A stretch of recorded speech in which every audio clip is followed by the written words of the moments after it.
All right, well, first off, thank you all for coming. For those on the phone, we have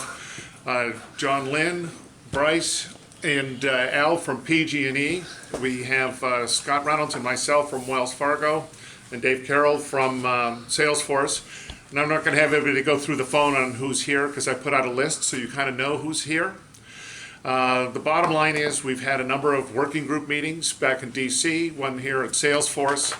and at the end of the day, we got a great strategy, and what I wanted to share with you now is that strategy has moved into the implementation and the execution stage, because that's the problem everybody has, is shifting from strategy to execution. And in the execution side, what we have is a situation where we are trying to get some students to develop a Salesforce app that would allow everybody to tactically see and feel and touch what data interoperability would look like and how it could improve the building of the smart grid.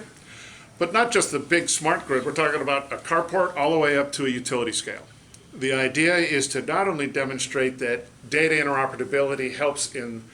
energy-related construction, but also to make it more compelling for the financial markets,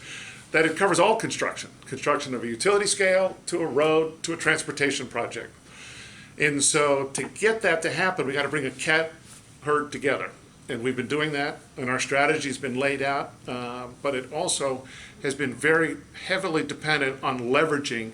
really the government's work, particularly with the Data Act, where it created the financial standard for XBRL.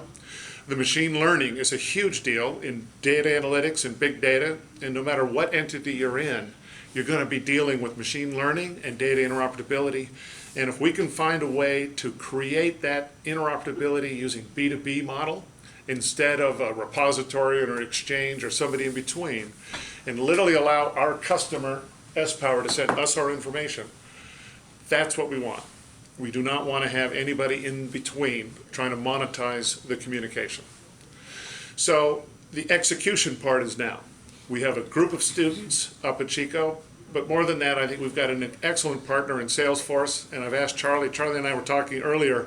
about some of Salesforce's needs in a pipeline of graduates that I would ask him to share, and then we're going to go in with Jerry, and then we'll talk a little bit about it. But I think we want to find out at the end of this meeting is we're going to get a Salesforce app over to the students to work on, and that app will ultimately produce something that all of our stakeholders contributed it to,